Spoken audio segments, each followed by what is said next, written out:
ನಮಸ್ಕಾರ ವೀಕ್ಷಕರೇ, JBM ನ್ಯೂಸ್ಗೆ ಸ್ವಾಗತ. ನಾನು ಅನ್ನಪೂರ್ಣ. ಕಲಬುರಗಿಯಲ್ಲಿ ಆಹಾರ ಸಚಿವ ಕೆ ಮುನಿಯಪ್ಪ ಸಂಕ್ರಾಂತಿಯ ಬಳಿಕ ರಾಜ್ಯ ರಾಜಕಾರಣದಲ್ಲಿ ಕ್ರಾಂತಿಯ ವಿಚಾರವಾಗಿ ಮಾತನಾಡುತ್ತಾ, ಸರ್ಕಾರ ಯಾವುದೇ ಕಾರಣಕ್ಕೂ ಬದಲಾಗುವುದಿಲ್ಲ, ಸಿಎಂ ಕೂಡ ಯಾವುದೇ ಕಾರಣಕ್ಕೂ ಬದಲಾಗುವುದಿಲ್ಲ. ನಮಗೊಂದು ಹೈಕಮಾಂಡ್ ಅಂತ ಇದೆ, ನಾವೆಲ್ಲರೂ ಅದಕ್ಕೆ ಬದ್ಧರಾಗಿದ್ದೇವೆ ಎಂದು ತಿಳಿಸಿದ್ದಾರೆ. ಕಲಬುರಗಿಯಲ್ಲಿ ಆಹಾರ ಸಚಿವ KH ಮುನಿಯಪ್ಪ ಅವರ ಸಂಕ್ರಾಂತಿ ಬಳಿಕ ರಾಜ್ಯ ರಾಜಕೀಯದಲ್ಲಿ ಕ್ರಾಂತಿಯ ಬಗ್ಗೆ ವಿಚಾರವಾಗಿ ತಿಳಿಸಿದಾಗ, ಸರ್ಕಾರ ಯಾವುದೇ ಕಾರಣಕ್ಕೂ ಬದಲಾಗೋದಿಲ್ಲ, ನಮಗೊಂದು ಹೈಕಮಾಂಡ್ ಇದೆ, ಹೈಕಮಾಂಡ್ ತೀರ್ಮಾನಕ್ಕೆ ನಾವೆಲ್ಲರೂ ಬದ್ಧರಾಗಿದ್ದೇವೆ. ಯಾರು ಮುಖ್ಯಮಂತ್ರಿ ಆಗ್ತಾರೆ, ಯಾರು ಇಳಿತಾರೆ ಅಂತ ಯಾವುದೂ ಇಲ್ಲ. ಹೈಕಮಾಂಡ್ ಸ್ಪಷ್ಟವಾಗಿ ನಮಗೆ ತಿಳಿಸಿದೆ, ಸಿಎಂ ಬದಲಾವಣೆಯ ವಿಚಾರ ನಮಗೆ ಬಿಡಿ ಎಂದು. ಹಾಗಾಗಿ ನಾವು ಹೈಕಮಾಂಡ್ ಮೇಲೆ ಬಿಟ್ಟಿದ್ದೇವೆ. ಸಿದ್ದರಾಮಯ್ಯ ಅವರು ಚೆನ್ನಾಗಿ ಕೆಲಸ ಮಾಡುತ್ತಿದ್ದಾರೆ, ದೇವರಾಜ್ ಅರಸು ಅವರನ್ನ ಮೀರಿ ಕೆಲಸ ಮಾಡುತ್ತಿದ್ದಾರೆ. ಅರಸು ಅವರು ಬುನಾದಿ ಹಾಕಿದ್ರು, ಸಿದ್ದರಾಮಯ್ಯ ಅವರು ಮನೆ ಕಟ್ಟಿದ್ದಾರೆ. ಎಲ್ಲ ವರ್ಗದವರಿಗೂ ಸಮಾನತೆ ತಂದಿದ್ದಾರೆ. ಸಿದ್ದರಾಮಯ್ಯ ಅವರು 5 ವರ್ಷ ಉಳಿತಾರೆ.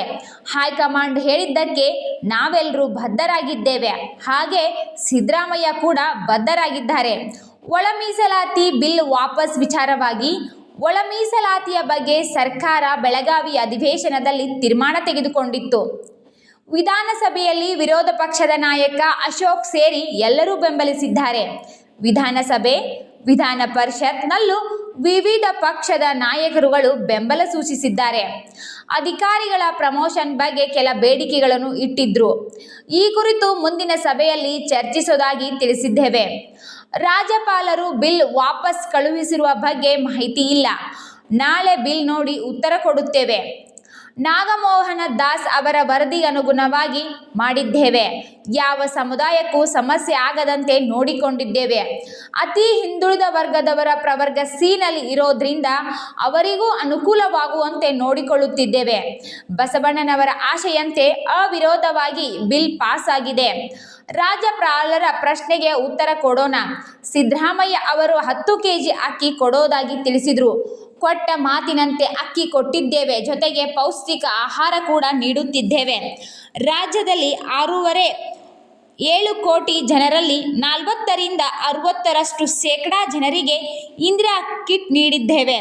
ಅದರಲ್ಲಿ ಮನೆಗೆ ಬೇಕಾದ ಪೌಷ್ಟಿಕ ಆಹಾರ ಇರುತ್ತದೆ. BPL ಕಾರ್ಡ್ ರಿಜೆಕ್ಟ್ ಮಾಡಿರುವ ವಿಚಾರವಾಗಿ ಕೇಳಿದಾಗ, BPL ಕಾರ್ಡ್ ರಿಜೆಕ್ಟ್ ವಿಚಾರ ನಾವು ರಿಜೆಕ್ಟ್ ಮಾಡಿಲ್ಲ. ಕೇಂದ್ರ ಸರ್ಕಾರ 7.5 ಲಕ್ಷ ಕಾರ್ಡ್ ಐಡೆಂಟಿಫಿಕೇಟ್ ಮಾಡಿದೆ.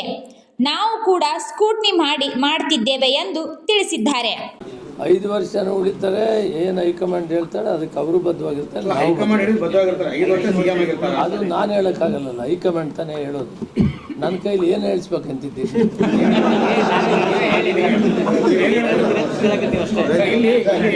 ಒಳ್ಳೆ ಕೆಲಸ ಮಾಡ್ತಾ ಇದ್ದಾರೆ, ಅವರು ಮುಂದುವರಿತಾರೆ ಅಂತ ಹೇಳಿದ್ದೀನಿ ನಾನು. ಫೀಲ್ ಮಾಡಿದ್ರೆ ಹೈಕಮಾಂಡ್ ಮಾಡ್ತಾರೆ. ನಮಗೆಲ್ಲ ಧನ್ಯವಾದ, ಕ್ಷಮೆ ಇರಲಿ. ಯಾರು ಗವರ್ನರ್ ಇಂಟರ್ನಲ್ ರಿಸರ್ವೇಷನ್ ಬಗ್ಗೆ ಬಿಲ್ ವಾಪಸ್ ಸರ್ಕಾರ ಬೆಳಗಾಂ ಸೆಷನ್ನಲ್ಲಿ ಅಧಿವೇಶನದಲ್ಲಿ ತೀರ್ಮಾನ ತೆಗೆದುಕೊಂಡು ವಿಧಾನಸಭೆಯಲ್ಲಿ ವಿರೋಧ ಪಕ್ಷದ ನಾಯಕರಾದಂಥ ನಮ್ಮ ಅಶೋಕ್ ಅವರು, ಉಪನಾಯಕರಂಥ ಬೆಲ್ಲದವರು ಮತ್ತು ಜನತಾದಳದ ಮುಖಂಡರು ರೇವಣ್ಣವರು ಮತ್ತು ಎಲ್ಲರೂ ಕೂಡ ಮಾತಾಡಿ ಸಂಪೂರ್ಣವಾಗಿ ಬೆಂಬಲವನ್ನು ತೋರಿಸಿದರು. ಯುನಾನಿಮಸ್ ಆಗಿ ವಿಧಾನಸಭೆಯಲ್ಲಿ ಒಳ ಮೀಸಲಾತಿ ಬಿಲ್ ಪಾಸಾಗಿದೆ. ಅದೇ ರೀತಿ ವಿಧಾನ ಪರಿಷತ್ತಿನಲ್ಲಿ ಕೂಡ ವಿಧಾನ ಪರಿಷತ್ತಿನ ವಿರೋಧ ಪಕ್ಷದ ನಾಯಕರಂಥ ಛಲವಾದಿ ನಾರಾಯಣಸ್ವಾಮಿ, ರವಿಕುಮಾರ್, CT ರವಿ, ಭೋಜೇಗೌಡರು ಮತ್ತು ಸಾಕಷ್ಟು ಜನ ದಳ ಮತ್ತು BJPಯವರು ಕೂಡ ಸಮ್ಮತಿ ತೋರಿಸಿರು. ಯುನಾನಿಮಸ್ ಆಗಿ ಬಿಲ್ ಪಾಸಾಗಿದೆ. ಅಂದಮೇಲೆ ಕೆಲವು ಪ್ರಮೋಷನ್ ಬಗ್ಗೆ ಕೆಲವು ವಿಷಯಗಳನ್ನು ಅವರು ಸಜೆಷನ್ ಮಾಡಿದರು. ಪ್ರಮೋಷನ್ ಬಗ್ಗೆ ಏನು ಮಾಡ್ತೀರಿ ಅಂತ ಕಾನೂನುಬದ್ಧವಾಗಿ ಪ್ರಮೋಷನ್ ಕೊಡುವಂಥದ್ದು ಬಂದಾಗ ನಾವು ಕೊಡ್ತೀವಿ. ಈಗ ಈ ಬಿಲ್ಲನ್ನು ಪಾಸ್ ಮಾಡಿ ಇದು ಆಗ್ತಾದ ಮೇಲೆ ಪ್ರಮೋಷನ್ ವಿಷಯ ನೆಕ್ಸ್ಟ್ ತಗೊಳ್ತೀವಿ ಅನ್ನೋ ಮಾತು ಕೂಡ ನಾವು ಸಭೆಯಲ್ಲಿ ಹೇಳಿದ್ದೀವಿ. ಈ ಮಧ್ಯದಲ್ಲಿ ಇನ್ನೂ ಕಾರಣ ಗೊತ್ತಿಲ್ಲ, ಅದಕ್ಕೆ ಉತ್ತರ ಹೇಳೋಕ್ಕಾಗಲ್ಲ. ಗೌರವಾನ್ವಿತ ರಾಜ್ಯಪಾಲರು ಬಿಲ್ಲನ್ನು ವಾಪಸ್ ಹಾಕಿರೋ ವಿಷಯದಲ್ಲಿ ನಮಗೆ ಇನ್ನೂ ಮಾಹಿತಿ ಇಲ್ಲ, ಮೀಡಿಯಾದಲ್ಲಿ ನೋಡಿದ್ದೀವಿ. ನಾಳೆ ಆ ಬಿಲ್ಲನ್ನು ನೋಡಿ ಅದಕ್ಕೆ ಉತ್ತರವನ್ನು ಕೊಡೋ ಕೆಲಸ ಮಾಡ್ತೀವಿ. ನಾಗಮೋಹನ್ ದಾಸ್ ಅವರ ಕಮಿಟಿ ಆಧಾರದ ಮೇಲೆ ನಾವು ಮಾಡಿದ್ದೀವಿ. ಮಾಡೋವಾಗ ಯಾವ ಕಮ್ಯುನಿಟಿಗೂ ತೊಂದರೆ ಆಗದಂಥ ರೀತಿಯಲ್ಲಿ ಮಾಡಿದ್ದೇವೆ. ಅಲೆಮಾರಿ ಜನ ಏನಿದ್ದಾರೆ ಮೋಸ್ಟ್ ಬ್ಯಾಕ್ವರ್ಡ್ ಅಂತ ನಾಗಮೋಹನ್ ದಾಸ್ ಅವರು ಹೇಳಿದರು, ಅವ್ರಿಗೂ ಕೂಡ ಅವರು ಪ್ರವರ್ಗ ಸೀನಲ್ಲಿ ಸೇರಿದ್ರೂ ಕೂಡ ಅಲ್ಲಿ ಅವರಿಗೆ ಅವಕಾಶ ಆಗುತ್ತದ ಟೆಕ್ನಿಕಲ್ಲಾಗಿ ಮಾಡ್ತೀವಿ. ಅವ್ರಿಗೂ ಕೂಡ ತೊಂದರೆ ಆಗಲ್ಲ. ಇಷ್ಟಾದರೂ ಕೂಡ ನಮಗೆ ಮಾಹಿತಿ ಪೇಪರಲ್ಲಿ ತಮ್ಮ ಮಾಧ್ಯಮದಿಂದ ನೋಡಿದ್ದು ಅಲೆಮಾರಿಯವರು ಅರ್ಜಿ ಕೊಟ್ಟಿದ್ದಾರೆ, ಅದಕ್ಕೆ ಇದನ್ನು ಪರಿಶೀಲನೆ ಮಾಡಿ ನೀವು ಕಳಿಸಿ ಅಂತೇನೋ ವಾಪಸ್ ಹಾಕಿದೆ ಅನ್ನೋದು ಮಾಧ್ಯಮದಲ್ಲಿ ಕಂಡಿವಿ. ಸರ್ಕಾರಕ್ಕೆ ಏನು ಬರೆದಿದ್ದಾರೆ ಇನ್ನೂ ಮಾಹಿತಿ ಇಲ್ಲ. ಒಂದು ವೇಳೆ ಮಾಹಿತಿ ಸಿಕ್ಕಿದ ಮೇಲೆ ಅದಕ್ಕೆ ಸರಿಯಾಗಿ ರಿಪ್ಲೈಯನ್ನು ಕೊಡ್ತೀವಿ. ಒಟ್ಟಾರೆ ಇದು ಅವಿರೋಧವಾಗಿ ಬಿಲ್ ಪಾಸಾಗಿದೆ. ಎಲ್ಲ ಪಕ್ಷದವರು ಇದಕ್ಕೆ ಬೆಂಬಲ ಮಾಡಿದ್ದಾರೆ. ಸಮಾಜದಲ್ಲಿ ಶೋಷಿತ ವರ್ಗಗಳೆಲ್ಲರಿಗೂ ಸಮವಾಗಿ ಹಂಚಿಕೊಳ್ಬೇಕು ಅನ್ನೋದು ಏನು ಬಸವಣ್ಣವ್ರ ಚಿಂತನೆ. ಬಸವಣ್ಣವ್ರ ಚಿಂತನೆ ಸಮಬಾಳು, ಸಮವಾಗಿ ಬದುಕಬೇಕು, ಸಮಾಜದಲ್ಲಿ ಬದಲಾವಣೆ ಬೇಕು, ಸಮಾನತೆಯನ್ನು ಕಾಣಬೇಕು ಅಂತ. ಆ ಚಿಂತನೆಯಲ್ಲಿ ಸಿದ್ದರಾಮಯ್ಯನವರು, ನಾವು ಡಿ.ಕೆ. ಶಿವಕುಮಾರ್ ಒಂದು ಒಳ್ಳೆಯ ತೀರ್ಮಾನ ಮಾಡಿದ್ದೀವಿ. ಏನು ಕ್ಲಾರಿಫಿಕೇಷನ್ ರಾಜ್ಯಪಾಲರು ಕೇಳಿದ್ದಾರೆ ಅದಕ್ಕೆ ಉತ್ತರ ಕೊಡೋಣ. ಬಿಲ್ಲಂತೂ ಎರಡೂ ಸದನದಲ್ಲಿ ಪಾಸಾಗಿದೆ. ಬಹುತೇಕ ರಾಜ್ಯಪಾಲರು ಕೂಡ ಒಪ್ಕೊಳ್ತಾರೆ. ಏನು ಕ್ಲಾರಿಫಿಕೇಷನ್ ಇದೆ ಅದನ್ನು ಪೂರ್ತಿ ಮಾಡೋಣ. Thank you.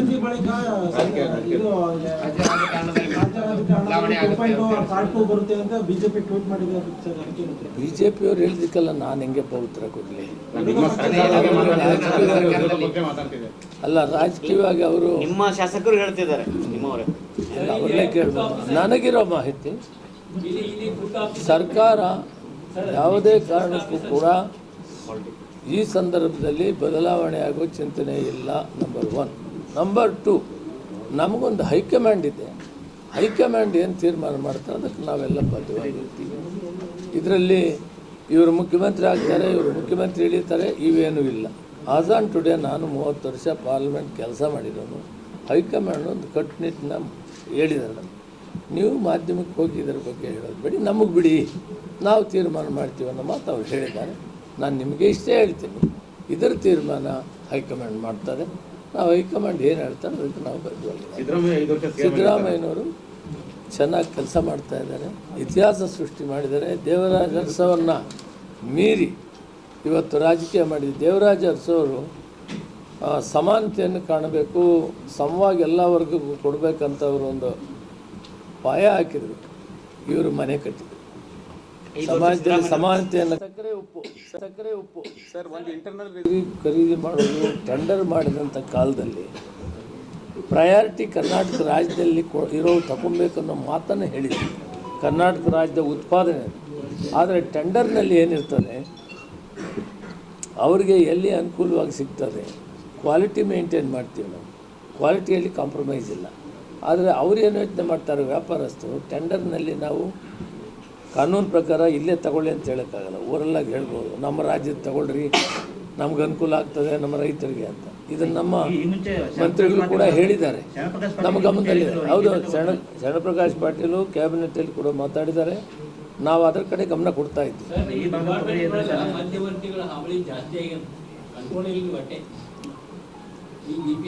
ಈಗೆಲ್ಲ ಸರಿ ಹೋಗ್ತದಪ್ಪ. ಅಕ್ಕಿ ಜಾಸ್ತಿ ಓಡಾಡ್ತಿತ್ತು, ಆಗ ಮಧ್ಯವರ್ತಿಗಳು ಜಾಸ್ತಿ ಇದ್ರು, ಅದು ಕಟ್ಟಾಗ್ತದೆ. ಈಗ ಕಾಳಸಂತೆ ಬಂದ, ಒಬ್ಬೊಬ್ಬರು ಮಾತಾಡ್ರಿ, ಕಾಳಸಂತೆ ಇನ್ನು ಬಂದಾಗ್ತದೆ, ಬೇಳೆ ಎಣ್ಣೆ ಬರ್ತದೆ, ಸುಖವಾಗಿ ಮನೆಗೆ ಸೇರ್ತದೆ, ಆರೋಗ್ಯವಾಗಿ ಕುಟುಂಬ ಆರೋಗ್ಯವಾದಂಥ ಪೌಷ್ಟಿಕ ಆಹಾರವನ್ನು ತಗೊಳ್ತಾರೆ. ದಯವಿಟ್ಟು ಕ್ಷಮೆ ಇರಲಿ. ಅದೆಲ್ಲ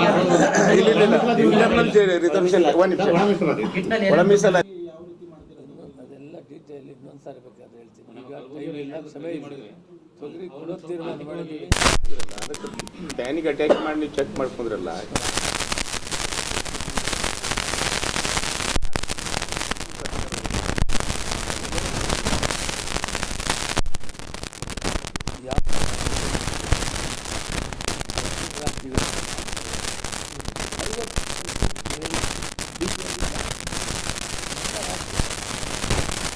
70%ರಿಂದ 75% BPL ಕಾರ್ಡ್ ಇದೆ. ಅಂದರೆ ಈ ರಾಜ್ಯದಲ್ಲಿ ಭಾರತ ದೇಶದಲ್ಲಿ ಮಹಾರಾಷ್ಟ್ರ 1ನೇದು ಟ್ಯಾಕ್ಸ್ ಪೇಯಿಂಗ್ ಮಾಡೋದು, 2ನೇದು ಕರ್ನಾಟಕ. ಇಷ್ಟು ಆರ್ಥಿಕವಾಗಿ ಸದೃಢವಾಗಿರುವಂಥ ಈ ರಾಜ್ಯದಲ್ಲಿ ಆಂಧ್ರ, ತೆಲಂಗಾಣ, ತಮಿಳುನಾಡು, ಕೇರಳಕ್ಕಿಂತ ಕಾರ್ಡ್ ಜಾಸ್ತಿ. ನಮಗೆ ಆಶ್ಚರ್ಯ ಏನಾಗ್ತಾ ಇದೆ ಅಂದರೆ, ಅರೆ ಇಷ್ಟು ಪರ್ಸೆಂಟೇಜ್ ನಾವು BPL ಕೊಟ್ಟರು ಇನ್ನೂ ಅರ್ಜಿ ಹಾಕೋರಿದ್ದಾರೆ ಅಂದರೆ ಅದನ್ನು ನಾವು ವಿಚಾರ ಮಾಡಬೇಕಾಗಿದೆ. ಯಾಕಂದರೆ ಈ 3 ವರ್ಷದಿಂದ ನೀವು ಕಾರ್ಡ್ ಕೊಡಲಿಲ್ಲ ಅನ್ನೋದು ನೆಪ ಇದೆ. ಆ ಕಾರ್ಡಲ್ಲಿ ಏನಾಗಿರ್ತದೆ ಅಂದರೆ, ತಾಯಿ ತಂದೆ ಇರ್ತಾರೆ, ಮಗನಿಗೆ ಮದುವೆ ಆಗ್ತದೆ, ಅವರು ಬೇರೆ ಹೋಗಿರ್ತಾರೆ. ಅವಾಗ ಏನಾಗ್ತದೆ, ಅವ್ರ ಕಾರ್ಡ್ಗೆ ಅರ್ಜಿ ಹಾಕ್ತಾರೆ, ಸೊಸೆ ಕಾರ್ಡ್ಗೆ ಅರ್ಜಿ ಹಾಕ್ತಾರೆ. ಆದರೆ ನಾವು ಕೊಡ್ತಾ ಇರೋದ್ರಲ್ಲಿ ಚೇಂಜ್ ಆಗಿಲ್ಲ. 4 ಜನ ಒಂದು ಕುಟುಂಬ ಅಂತ ಇಟ್ಕೊಳ್ಳಿ, ಇಬ್ಬರು ತಾಯಿ ತಂದೆ ಇಲ್ಲಿ ಉಳ್ಕೊತಾರೆ, ಇನ್ನೊಬ್ರು ಆಚೆ ಹೋಗ್ಬಿಟ್ಟು ಅರ್ಜಿ ಹಾಕ್ಕೊಳ್ತಾರೆ. ಅವ್ರಿಗೂ ಹೋಗ್ತಾ ಇದೆ ಅಕ್ಕಿ, ಆದರೆ ಅವ್ರಿಗೆ ಕಾರ್ಡ್ ಹೆಂಗೆ ಕೊಡಬೇಕು ಅದು ಪ್ರಶ್ನೆ ಆಗಿದೆ. ಅವ್ರ ಮನೆ ಬೇರೆ ವಾಸ ಇರಬೇಕು, ಅವರು ತಹಸೀಲ್ದಾರ್ಗೆ ಅರ್ಜಿ ಹಾಕಬೇಕು, ಅವರು ತಹಸೀಲ್ದಾರ್ಗೆ ಅಫಿಡವಿಟ್ ಹಾಕಬೇಕು. ನಾವು ನಮ್ಮ ತಾಯಿ ತಂದೆ ಜೊತೆಯಲ್ಲೆಲ್ಲ ಬೇರೆ ವಾಸ ಮಾಡ್ತಾ ಇದ್ವಿ ಅಂದರೆ ಅವರು ಇನ್ಕಮ್ ಟ್ಯಾಕ್ಸು ಅವರು ಕೊಟ್ಟಿರೋ ಆಧಾರದ ಮೇಲೆ ನಾವು ಗೈಡ್ಲೈನ್ಸ್ ಮಾಡಿದ್ವಿ. 5 ಗೈಡ್ಲೈನ್ಸ್ ಇದೆ. ಆ 5 ಗೈಡ್ಲೈನ್ಸ್ನಲ್ಲಿ ಏನಾಗಿದೆ, ಯಾರು ರೆಗ್ಯುಲರ್ ಇನ್ಕಮ್ ಟ್ಯಾಕ್ಸ್ ಪೇ ಮಾಡ್ತಾರೆ ಅವ್ರಿಗೆ ನಾವು ತೀರ್ಮಾನ ಮಾಡಬೇಕು. ಯಾರು ಸರ್ಕಾರಿ ನೌಕರಿ ಇದ್ದಾರೆ ಅವರಿಗೆ ಒಬ್ಬ ಕುಟುಂಬದಲ್ಲಿ 7.5 ಎಕರೆ ಜಮೀನಿದ್ದರೆ ಅವ್ರಿಗೆ ಅವಕಾಶ ಇಲ್ಲ. ಸ್ವಂತ ಕಾರು, ಟ್ಯಾಕ್ಸಿ ಓಡಿಸೋದಲ್ಲ, ಟ್ರ್ಯಾಕ್ಟ್ರು ಅಲ್ಲ, ವ್ಯಾನು ಅಲ್ಲ, ಅವೆಲ್ಲ ಜೀವನೋಪಯೋಗಕ್ಕಾಗಿ ಬಾಡಿಗೆ ಜಾಸ್ತಿ ಅವಿಲ್ಲ. ಸ್ವಂತ ಕಾರಿರೋ ಶಕ್ತಿ ಇದ್ದಾರೆ ಅಂದರೆ ಅವ್ರಿಗೆ ಅವಕಾಶ ಇಲ್ಲ. ಈ ರೀತಿ ನೌಕರಿ ಇದ್ದಾರೆ ಮನೆಯಲ್ಲಿ ಅವ್ರಿಗೆ ಅವಕಾಶ ಇರಲ್ಲ. ಯಾಕಂದರೆ 1,20,000 ಮೇಲೆ ಬಿಟ್ಟು ಉಳಿದವ್ರಿಗೆಲ್ಲ ನಾವು ಕೊಡ್ತೀವಿ. ಇನ್ನೊಂದು ಪರಿಷ್ಕರಣೆ ಶುರು ಮಾಡಿದ್ದೀವಿ. ಮನೆ ಕಟ್ಟೋದಕ್ಕೆ ಇನ್ಕಮ್ ಟ್ಯಾಕ್ಸ್ ತೋರಿಸೋದು, ಬೇರೆ ಬೇರೆ ಇದಕ್ಕೆ ಇನ್ಕಮ್ ಟ್ಯಾಕ್ಸ್ ತೋರಿಸೋದನ್ನ ಎನ್ಕ್ವೈರಿ ಮಾಡ್ತಾಯಿದ್ವಿ. ಒಂದು ವೇಳೆ ಅವರು BPLನಲ್ಲೇ ಬಂದು ಲೋನ್ ತಗೊಳ್ಳೋಕ್ಕಾಗಿ ನೀವು ಇನ್ಕಮ್ ಟ್ಯಾಕ್ಸ್ ತೋರಿಸಿದರೆ ಅದು ಪರಿಶೀಲನೆ ಮಾಡಿ ಮತ್ತೆ ಅವ್ರಿಗೆ ಕೊಡಬೇಕು ಅನ್ನೋದನ್ನು ಡೈರೆಕ್ಷನ್ಸ್ ಕೊಟ್ಟಿದ್ದೀವಿ. ಆ ಕೆಲಸವನ್ನು ಮಾಡ್ತೀವಿ. Real income tax regular payment ಮಾಡಿರ್ತಾರಲ್ಲ ಇನ್ಕಮ್, ಅವ್ರಿಗೆ ಮಾತ್ರ ಇದನ್ನು ವಹಿಸ್ತಾರೆ. ಜಮೀನು 7.5 ಎಕರೆ ಇರೋರಿಗೆ ವಹಿಸ್ತಾರೆ. ಸರ್ಕಾರಿ ಕೆಲಸದಲ್ಲಿರೋರಿಗೆ ಆ ಕುಟುಂಬದಲ್ಲಿ ಕೊಡೋಕ್ಕಾಗಲ್ಲ. ಸ್ವಂತ ಕಾರ್ ಇಟ್ಕೊಂಡಿದ್ರೆ ಇಲ್ಲ, ಇಂಥವಿದೆ. ಈಗ 3 ವರ್ಷದಿಂದ ಬಂದಿಲ್ಲ ಹೊಸ ಏನೋ ಕಾರ್ಡ್ಗಳು 45 ಲಕ್ಷ ಕಾರ್ಡ್ ನೋಡಪ್ಪ, ಅರ್ಥ ಅಲ್ಲ, ಹೊಸ 45 ಲಕ್ಷ ಕಾರ್ಡ್ಗಳೇನೋ ರಿಜೆಕ್ಟ್ ಆಗಿವೆ ಅಂತ ಹೇಳ್ತಾರೆ. ಇಲ್ಲ, ಯಾವಾಗ ರಿಜೆಕ್ಟ್ ಮಾಡೋಕ್ಕೆ ಬಿಟ್ಟಿಲ್ಲ. ಈಗ